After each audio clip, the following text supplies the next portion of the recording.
அதே போல் எல்லா விதமான மருத்துவங்களும் மரபொழி மருத்துவங்களும் பஞ்சபூதங்களுடைய அடிப்படையில் தான் வந்து அதோடைய மருத்துவ முறைகள் இருந்துட்டு இருக்கு. சரிங்களா? பஞ்சபூத தத்துவங்கள் இல்லாத மரபொழி மருத்துவங்களே கிடையாது.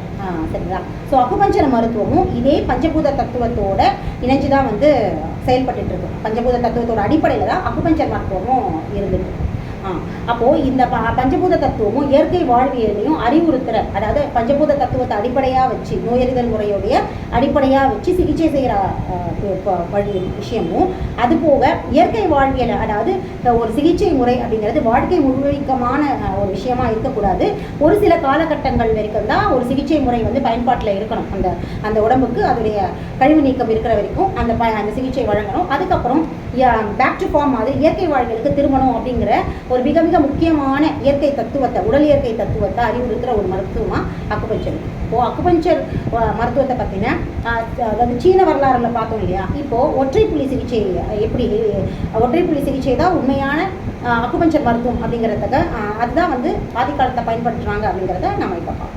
2010 என்னென்னா யுனெஸ்கோ அப்படிங்கிற ஒரு அமைப்பு, ஐக்கிய நாடுகளின் சபையோட அங்கமான யுனெஸ்கோ என்ன பண்ணாங்கன்னா, சீனா வந்து அறிவுறுத்துச்சு என்னென்னா, அக்குபஞ்சர் மருத்துவத்தை வந்து உலக சின்னமாக, அதோடைய இதை வந்து சின்னமாக அறிவிக்கணும் அப்படின்னு சொல்லிச்சு.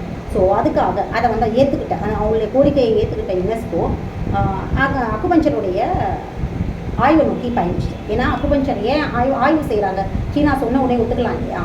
உடனே அதை வந்து அங்கீகரிச்சுட்டு அந்த அமைப்பு வந்து யுனெஸ்கோ வந்து அதை பற்றின அவங்க சொல்கிற மாதிரியே அதோடைய சின்னத்தை வந்து அறிவிக்கிறான் இல்லையா?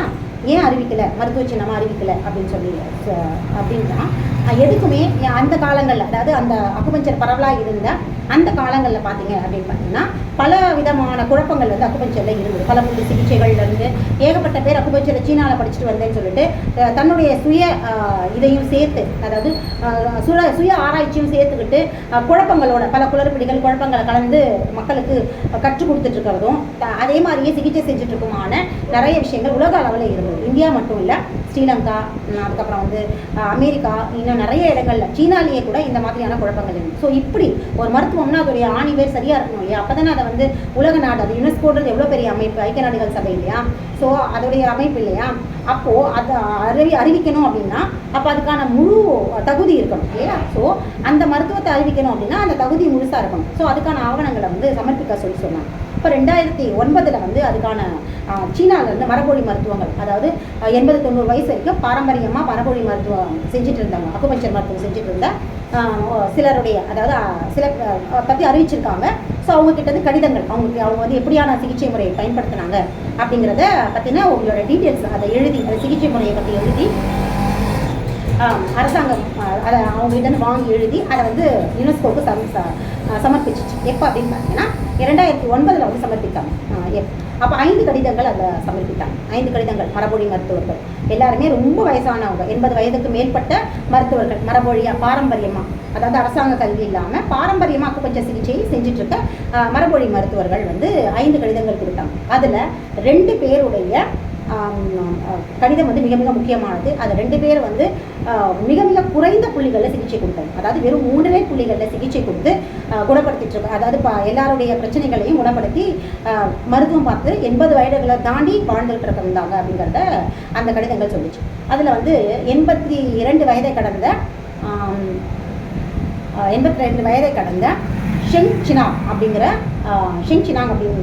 ஒரு ரொம்ப முதிய மருத்துவர் வந்து அவருடைய 10 வயசுலேருந்து அக்குபஞ்சர் சிகிச்சையை செஞ்சுட்ருக்காரு. அவர் அப்பா கிட்டேருந்து அந்த அக்குபஞ்சர் சிகிச்சையை கற்றுக்கிட்டு பல வருஷங்களாக 10 வயசுலேருந்தே அந்த சிகிச்சையை வந்து செஞ்சுட்ருக்கேன் அப்படின்னு சொல்லிட்டு அது 3 புள்ளியில் வந்து தூண்டலை கொடுத்து செய்கிறேன் அப்படின்ற மாதிரி அவர் அந்த கடிதத்தை எழுதியிருக்கார். அதுக்கு அடுத்தது பார்த்தீங்கன்னா ஹீபுரான் அப்படிங்கிற 80 வயசை தாண்டின ஒரு மருத்துவர், மரபொழி மருத்துவர். அவர் கிட்டத்தட்ட 60 வருடங்களாக வந்து அக்குபஞ்சர் சிகிச்சையை வந்து தொடர்ந்து செஞ்சுட்ருக்கேன், செஞ்சு அவரும் 3 புள்ளிகளை சிகிச்சை கொடுத்து நிறைய பேரை வந்து குணப்படுத்திட்டு வரேன் அப்படிங்கிறத அவரும் வந்து அந்த கடிதங்களை பதிவு செஞ்சுருக்கார். இப்படி இந்த 5 கடிதங்களை இவங்க 2 பேர் வந்து 3 புள்ளி சிகிச்சையில் வந்து ட்ரீட்மெண்ட் கொடுத்துருக்காங்க அப்படிங்கிறத பதிவு செஞ்சு கொடுத்தாங்க. ஸோ இது மட்டும் இல்லை, இது 2009 வந்து யுனெஸ்கோவுக்கு கிடைத்த லெட்டர். சீனா அரசாங்கம் வந்து இந்த மரபொழி மருத்துவருடைய கடிதங்களை வந்து யுனெஸ்கோ கிட்ட கொடுத்தாங்க. சரிங்களா? இது ஒரு பக்கம் இருந்துச்சு. இன்னொரு ஆவணம் இதுலேருந்து நமக்கு என்ன தெரியுது அப்படின்னு பார்த்தீங்கன்னா, பாரம்பரியமாக மிக மிக குறைந்த புள்ளிகளில் சிகிச்சை வழங்கப்பட்டது. இன்னொரு விஷயம் என்ன தெரிஞ்சுக்கோங்க, இவங்க எல்லாருமே 80 வயதை கடந்தவங்க தான். புரியுதுங்களா? 80 90 வயது கடந்தவங்க 3 புள்ளி. அப்போது 80 90 வயதுக்கு முன்னாடி இருந்தவங்க அப்போ எப்படி சிகிச்சை பார்த்துருப்பாங்க? அவங்க உயிரோடு இல்லை அப்படிங்கிறதுனால அவங்க ஒற்றை புள்ளி சிகிச்சையை தான் செஞ்சுருக்காங்க அப்படிங்கிறதுக்கான அந்த எவிடன்ஸ் இல்லை, அப்போதைக்கு இல்லை. பட் யூஐபிங் வழியாக இருக்குது. அடுத்தது நான் சொல்கிறேன். பட் லெட்டர் வழியாக ஒரு எவிடன்ஸாக நம்ம பார்க்குறோம் அப்படின்னா 80 வயதுக்கு முன்னாடி 80 வயது வரைக்கும் இருந்தவங்க 3 புள்ளி சிகிச்சையில் கொடுத்துருக்கதான் நமக்கு பதிவாயிடுச்சு. அப்போ 80 வயதுக்கு முன்னாடி இருந்தவங்க நிச்சயமாக ஒற்றை புள்ளி சிகிச்சை தானே செஞ்சுருப்பாங்க. அப்போது மல்டி நீட்லிங் அப்படிங்கிறது பாரம்பரியமாக இல்லை அப்படிங்கிறத இதில் நம்ம புரிஞ்சுக்கணும். 3 புள்ளின்றது மட்டும்தான் அதிகபட்சமாக இருந்திருக்கு. அதிகபட்சமாகவே வெறும் 3 புள்ளிகள் சிகிச்சை மட்டும்தான், 3 புள்ளி சிகிச்சை தான் அதிகபட்சமான ஒரு சிகிச்சை முறையாக இருந்திருக்கு அப்படிங்கிறத இந்த 2 கடிதங்கள் வழியாக நம்ம புரிஞ்சுக்கலாம். சரிங்களா? அப்போது மல்டி நீட்லிங் உடம்பு முழுக்க ஊசி குத்துறதோ 20லேருந்து 50 ஊசிகள் குத்துறதும் தவறான பின்னாடி பிற்காலத்தில் வந்து நவீன முறையில் மனிதர்களாக தங்க படித்ததை வந்து அடுத்தடுத்த நெக்ஸ்ட் லெவலுக்கு கொண்டு போகிறன்ற நிலையில் வந்து குழப்பிட்டாங்க அப்படிங்கிறத நம்ம இங்கே புரிஞ்சுக்கணும். சரிங்களா? ஸோ பின்னாடி வந்த ஒரு சிகிச்சை முறை தான் இந்த மல்டி நீட்லிங் அப்படிங்கிறது இப்போ ஊர்ஜிதமாயிடுச்சு. இன்னொரு விஷயத்தின் வழியாக வந்து நம்ம இந்த 3 புள்ளி சிகிச்சைக்கு வந்து எவிடன்ஸ் பார்த்தோம். என்னென்னா 1971 ரெக்சன் அப்படிங்கிற அமெரிக்க அதிபர் வந்து சீனாவில் ஒரு சுற்றுப்பயணம் மேற்கொண்டார். அவர் வந்து நியூயார்க் டைம்ஸ் உடைய ஜேம்ஸ் ரிஸ்டன் அப்படிங்கிற ஒரு பத்திரிகை ஒரு நிருபர் ஊடகவியாளர் அதாவது அவரை கூட்டிகிட்டு சீஃப் எடிட்டரை கூட்டிகிட்டு அவர் போகிறார். கூட அந்த சுற்றுப்பயணத்துக்கு போகிறார். அங்கே போன அப்புறம் ஜேம்ஸ் ரிஸ்டனுக்கு ஆல்ரெடி குடல்வால் அது அப்பெண்டிக்ஸ் ஆப்ரேஷன் பண்ணியிருக்காங்க. ஸோ அப்பெண்டிக்ஸ் சர்ஜரி பண்ணவர் அங்கே வந்ததுமே வலி ஜாஸ்தி ஆகிடுச்சு, வயிறு வலி ஜாஸ்தி ஆகிடுச்சு. வயிறு வலி ஜாஸ்தியாக அவர் துடிச்ச உடனே என்ன பண்ணாலும் அவருக்கு ஏற்கனவே பரிந்துரைக்கப்பட்ட மருந்துகள்லாம் கூட சாப்பிட்டு பார்த்தாரு. அவருக்கு வந்து அந்த வலி குறைஞ்ச மாதிரியே இல்லை.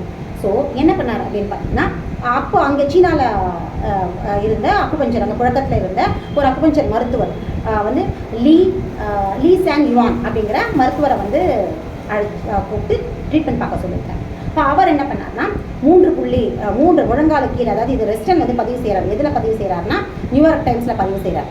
பார்ப்போம்.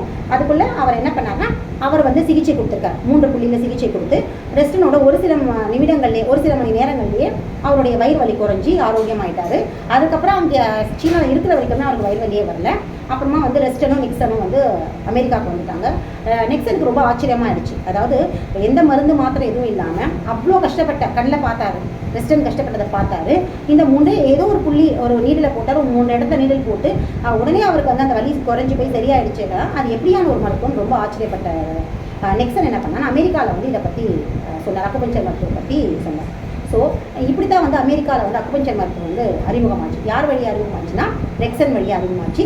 ரெஸ்டன் வந்து இதில் ஒரு மிக முக்கிய பங்கு. அமெரிக்காவில் அக்குபஞ்சர் மருத்துவம் அறிமுகமாகனதில் இவர் வந்து மிக முக்கிய பங்கு. ஏன்னா அவருடைய சொந்த அனுபவத்தை வந்து அவர் ஷேர் பண்ணார். என்ன பண்ணார்னா அந்த நியூயார்க் டைம்ஸில் எழுதினார். அங்கே அவர் எழுதின அவருடைய கட்டுரையில் அவர் எழுதின ஒரு வாக்கியம் வந்து மிக மிக முக்கியமான ஒரு விஷயம்.